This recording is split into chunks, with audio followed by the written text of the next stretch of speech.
स्वागत है आप सभी स्टूडेंट का जेएमबी स्टडी भारत में। तो आज हम स्टडी करते हैं अंगद सर के साथ कक्षा 9वीं की गणित के अध्याय 7 त्रिभुज का।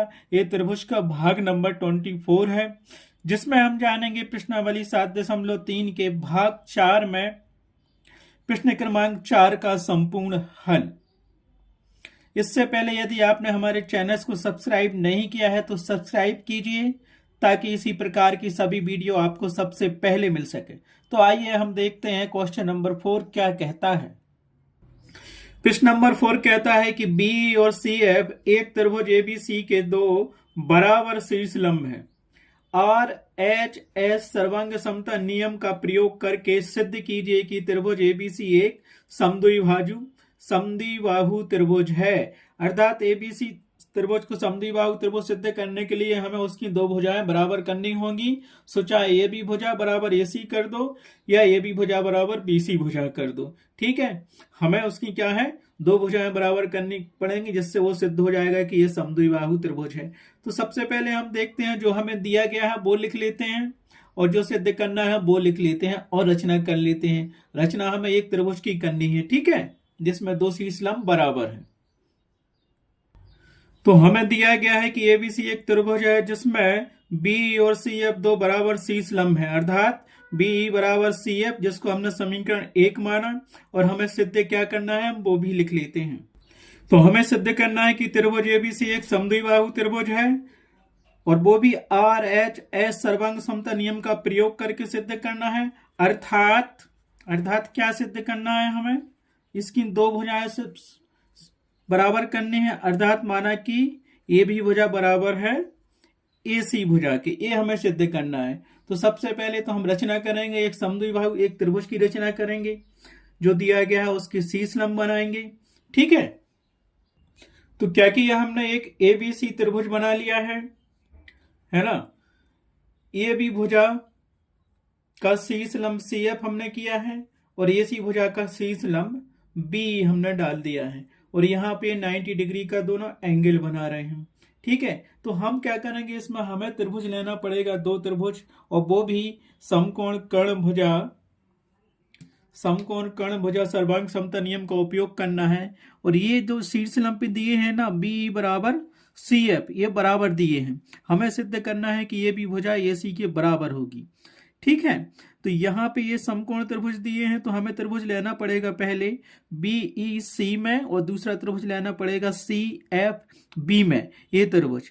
तो सबसे पहले हम लेंगे ये कोण बराबर करेंगे, फिर ये शीर्ष लंब हमें बराबर दिए ही हैं, और ये कर्ण दिया है, बी सी कर्ण दिया है, तो बी सी बराबर बी सी कर्ण हो जाएगा, और ये तुम्हारा लंब हो जाएगा बी सी बी ई बराबर सी एफ, ये दिया गया है हमारे पास, ठीक है। इस प्रकार से ये सर्वांग समसिद्ध हो जाएंगे, और सीपीसीटी से हम क्या करेंगे, इन कोणों को कोण बी बराबर कोण सी कर देंगे, ये भी बराबर हो जाएंगे सीपीसीटी से। और जब हम ये दोनों कोण बराबर होते हैं तो इसकी अपोजिट भुजाएं या संगत भुजाएं क्या होती हैं, बराबर होती हैं, है ना। बराबर कोणों की, जब त्रिभुज में दो कोण बराबर होते हैं तो उनके आमने सामने की भुजाएं बराबर होती हैं। प्रमेय हमने किया है, तो हम इसको बना लेते हैं रफ में।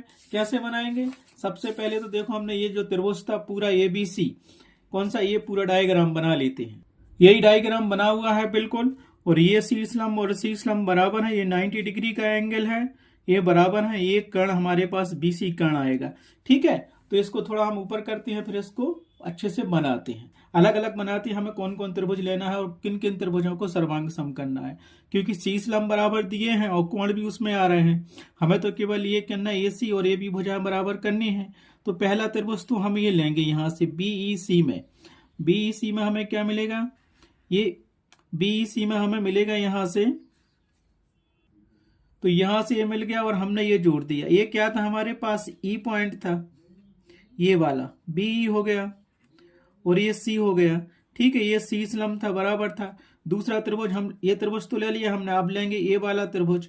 दूसरा त्रिभुज हमारे पास क्या था, एक बीसी शीर्ष लंब है, और यहां से हमने इसको मिला दिया, तो ये क्या है, सी है, और ये क्या है हमारे पास, एफ था पॉइंट, ये वाला एफ, ये लाइन, और ये क्या था, एफ बी, और ये शीर्ष लंब बराबर था, ये शीर्ष लंब बराबर है शीर्ष लंब के, ये दो त्रिभुज बन गए। तो सर्वांग सम सिद्ध करने के लिए, ये भी भुजा सर्वांग सम करने के लिए क्या करेंगे हम, ये ये कोण बी एफ सी 90 डिग्री का एंगल है, ये बी एफ सी बराबर है कोण बी ई सी के, 90 अंश का कोण है दोनों। फिर करेंगे हम क्या करेंगे, इसके सामने का ये भुजा क्या होती है, कर्ण होती है, ये भुजा कर्ण, यहाँ इस त्रिभुज में ये भुजा कर्ण है, तो यहाँ से बीसी भुजा दोनों त्रिभुजों में कॉमन दिख रही है। फिर उसके बाद हम क्या करेंगे, कर्ण बराबर हो गया दोनों की, फिर ये बी लंब और सी एफ लंब बराबर दिए थे, बस 3 पॉइंट मिल गए, इससे ये दोनों त्रिभुज क्या होंगे, सर्वांग सम होंगे। और जब ये त्रिभुज सर्वांग सम हो जाएंगे तो उसकी कोण भी सर्वांग सम हो जाएंगे, कोण बी और कोण सी। और जब कोण सी और कोण बी बराबर होंगे तो इनके संगत भुजाएं क्या पड़ रही हमारे पास, देखो यहाँ से संगत भुजाएं, सी कोण के संगत भुजा पड़ रही, ये भी भुजा, तो ये बराबर होगी, और बी कोण के संगत भुजा पड़ रही सामने की भुजा, ये सी भुजा, तो ये बराबर हो जाएगी। ठीक है, अब इसको जमा लेते हैं हम। ठीक है, तो ये डायग्राम तो समझ लिया, हमें सर्वांग समता सिद्ध करनी है, किस लिए करनी, ताकि भुजा ए बी और ए सी बराबर हो जाए और ए बी सी एक समद्विबाहु त्रिभुज हो जाए। ठीक है, तो इसको जमा के लिखते हैं हम। तो जो हमें दिया गया था वो हमने लिख ही लिया है। ठीक है, अब हम क्या लिखते हैं, जो सिद्ध करना है उसको लिख लो। उसको क्या लिखेंगे, सबसे पहले लिखेंगे हम उपपत्ति।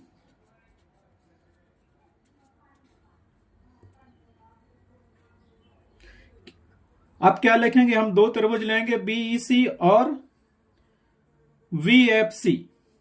तो पहले हम ले लेते हैं बीईसी त्रिभुज। अब त्रिभुज बीईसी बा त्रिभुज वीएफसी में दो त्रिभुज ले लिए, इनको सर्वांग सम सिद्ध करना है। तो सबसे पहले ये कोण लेते हैं, कोण ई और कोण एफ बराबर होंगे, इसको पूरा नाम दे दो, कोण बीई सी बराबर कोण बी एफ सी। क्यों, ये तो शीर्ष लंब है और लंब की बात आती है, जहां ये भी भुजा और एसी पर शीर्ष लंब में तो 90 डिग्री का एंगल बनाते हैं वो दोनों तरफ। ठीक है, तो ये 90 डिग्री का क्या बना लिया, इसने एंगल बना लिया। तो यहां से लिख लो, क्योंकि कोण बी सी बराबर है कोण बी एफ सी के। रीजन दे दो, क्यों, क्योंकि दोनों कोण कितने अंश के हैं, दोनों कोण 90 अंश के हैं। ये तो समझ में आ गया, एक रीजन मिल गया, दोनों कोण 90 अंश के हैं। ओके, ये वाला कोण, एक कोण अर्थात एक और ये। अब दूसरा रीजन हम उसमें देखेंगे, हमें क्या करना, समकोण कर्ण भुजा। अब यहाँ पे कर्ण क्या होगा, ये 90 अंश का कोण है तो उसके सामने की भुजा कर्ण होगी, तो ये बीसी और बीसी भुजा दोनों में कॉमन है, तो यहां लिख लो बीसी बराबर है बीसी के, और ये क्या है, कर्ण है, तो इसको हम क्या लिखते हैं, कॉमन भुजा है तो इसको लिख दो उभयनिष्ठ। ये क्या, उभयनिष्ठ भुजा है, ये भी लिख दिया हमने, दोनों में क्या है, ये उभयनिष्ठ भुजा है। अब तीसरा रीजन क्या है, तीसरा पॉइंट चाहिए हमें, तो हमें शीर्ष लंब बी और सी एफ क्या है, आपस में बराबर दिए गए थे, तो इसको भी लिख लो, बी बराबर है सी एफ की। ये क्या है, शीर्ष लंब, ये दिया हुआ है कि दोनों शीर्ष लंब आपस में बराबर है। ठीक है, जब ये तीनों बराबर हो गए पॉइंट, तो ये क्या मिला, पहले कोण मिला, फिर ये कर्ण मिला, फिर ये भुजा मिली, तो हम क्या लिखेंगे अब यहाँ पे, समकोण कर्ण भुजा सर्वांग समता से त्रिभुज बी सी व त्रिभुज बी एफ सी सर्वांग सम होंगे। ठीक है, तो हम क्या लिखेंगे यहां से, समकोण कर्ण भुजा सर्वांग समता नियम, मतलब इसको कहते हैं RHS, राइट एंगल हाइपोटेन्यूज, और साइड मीन्स भुजा, तो इसको लिख दो। इसीलिए हमारे पास ये दोनों त्रिभुज क्या होंगे, त्रिभुज VC सर्वांग सम होगा त्रिभुज VFC के। ठीक है, सर्वांग सम तो कर लिए, हमें ये भी भुजा बराबर AC करनी थी समद्विबाहु त्रिभुज की, तो आप क्या होंगे, ये दोनों त्रिभुज सर्वांग सम होगा, तो इसमें कोण B बराबर होगा कोण C के। ठीक है, इसीलिए हम क्या लिख सकते हैं, इसीलिए हम लिख सकते हैं कि कोण बी बराबर होगा कोण सी के, और ये हो गया अपने पास CPCT से, ये CPCT से दोनों त्रिभुज क्या हो गए, बराबर हो गए। हम दोनों कोण बराबर हो गए, क्यों, हम जानते हैं जब दो त्रिभुज सर्वांग सम होते हैं तो उनके संगत कोण या संगत अवयव क्या होते हैं, बराबर होते हैं। ए बराबर हो गए। अब हम क्या कर सकते हैं, जब ये कोण बराबर हो गए तो हम लिख सकते हैं कि भुजा ए बी बराबर होगी ए सी के, ए बी भुजा बराबर होगी ई सी के। क्यों, रीजन दे दो। क्योंकि हम जानते हैं एक त्रिभुज में बराबर कोणों के सम्मुख भुजाएं क्या होती हैं, बराबर होती हैं, तो उसको लिख लो। तो ए बी भुजा बराबर होगी इस ए सी के। क्यों, बराबर कोणों के सम्मुख भुजाएं बराबर होती हैं, ये हम जानते हैं, और यही हमें सिद्ध करना आता। ए बी सी एक क्या होगा, ए बी सी एक समद्विबाहु त्रिभुज होगा। इसीलिए त्रिभुज ए बी सी एक क्या होगा बताइए, त्रिभुज ए बी सी एक समद्विबाहु